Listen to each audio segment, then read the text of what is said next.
Boa tarde, vamos dar início a mais uma aula nossa aqui no YouTube. A aula de hoje é a aula de Geografia, que tem como objetivo identificar as transformações urbanas. Então você já corre lá, pega o seu livro de Geografia e abre na página 37, que é onde nós vamos discutir. Então, como ponto inicial para a nossa discussão de hoje, vocês devem observar as duas imagens que estão dispostas uma sobre a outra. A imagem 1, que foi uma foto retirada da vista do Miraí em 1952, e a foto de número 2, que foi tirada em 2017.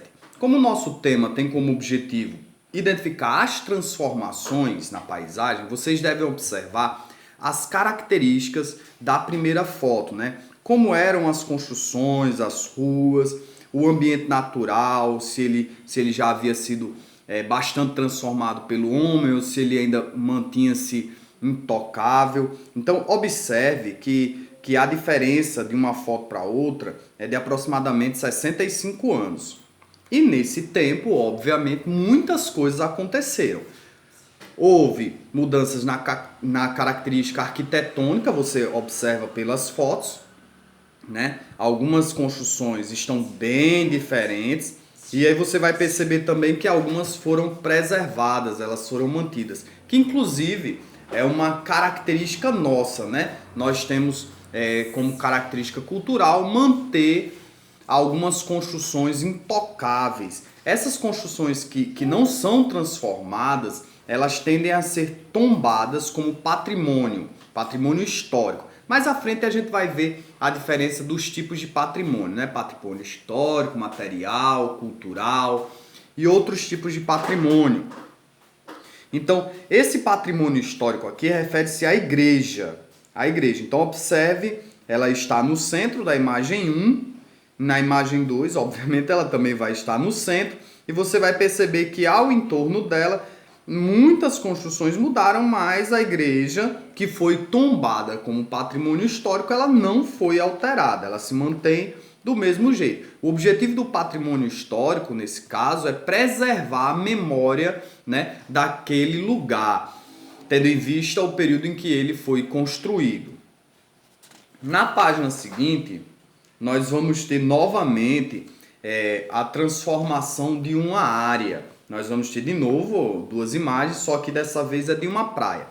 De um lado nós tínhamos a transformação de uma área mais centralizada da cidade e a característica da igreja e as transformações que ocorreram ao redor. Desse outro lado nós vamos ter as transformações que ocorreram à beira da praia, né? E se você olhar na imagem 1, que é uma foto de 1950 da praia de Boa Viagem, você vai perceber que ela está bem natural, né? Não tem prédios aqui por perto. Já na segunda foto, com o crescimento urbano e com o desenvolvimento também, se intensificou essas construções próximas às praias, que inclusive são construções de um nível acessível financeiramente mais alto. Vocês percebem que são prédios de alto padrão, de luxo. Então, você perceba que há uma diferença ao longo dos anos nas transformações que ocorrem. E por que então que essas transformações ocorrem? Principalmente pela necessidade. Então, veja bem, se você vive em uma região com poucos habitantes, as necessidades para essa região são menores do que uma região como a nossa, região metropolitana de Natal. Então, nós temos cerca de 1 milhão de pessoas no que compõe aí o ciclo metropolitano de Natal, e esse 1 milhão de pessoas necessitam de trabalho, de transporte, de hospitais, de supermercados, de moradia, em muito mais quantidade, uma proporção muito maior do que as pessoas do interior, como o exemplo da minha cidade pequena, então a demanda populacional também é menor. Logo, as transformações elas ocorrem de uma forma mais lenta, enquanto em uma cidade grande as transformações elas são mais aceleradas, visto a demanda, a necessidade.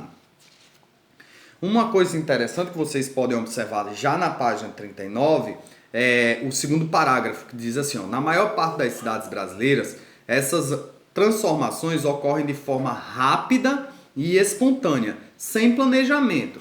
Então não é algo que o governo do município ou do estado fique planejando essas transformações. Elas vão ocorrendo espontaneamente. Então o crescimento exige essas transformações. Então vamos pegar como exemplo os supermercados. O supermercado começa pequeno e eles vão se ampliando visto a demanda que aumentou, e aí como o fluxo financeiro aumentou, também possibilita que o supermercado ele faça um investimento maior.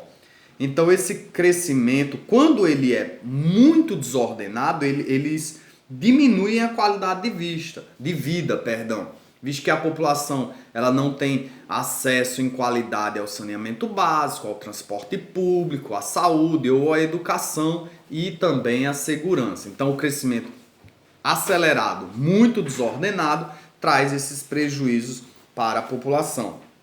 E aí ocorre, por exemplo, o que mostram as duas fotos da página 39. A primeira foto, né, as casas sendo construídas às margens de um pequeno riacho aí, e você perceba que ele está sendo altamente poluído, visto que não tem uma vazão para o saneamento básico adequado.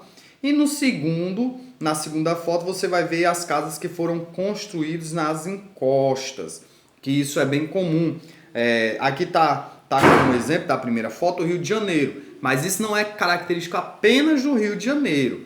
Na própria Natal nós temos exemplo de casas que foram construídas em morros, a exemplo de Mãe Luísa, e as chuvas podem provocar um processo chamado de erosão, que inclusive alguns anos atrás ocorreu em Mãe Luísa.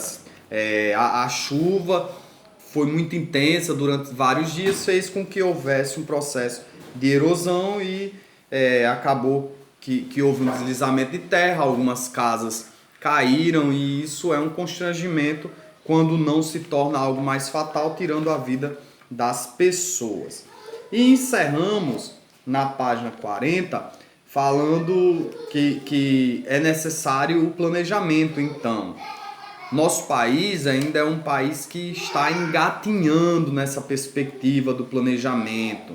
Os nossos governos eles precisam planejar melhor o planejamento do crescimento das cidades para que possam ofertar moradias de melhores qualidades, escolas, os postos de saúde localizados de acordo com o bairro, a comunidade em que as pessoas vivam. Então, entendemos que o planejamento ele é essencial. Sem planejamento, o desenvolvimento ele é desorganizado.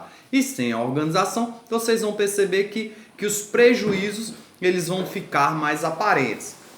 Então, concluímos, né, passando a atividade para vocês. Vai ter a iniciar na página 37 até a página 41. Vai ter algumas atividades dos livros, aí as perguntas vocês respondam e boa sorte, que Deus abençoe vocês e até a próxima aula.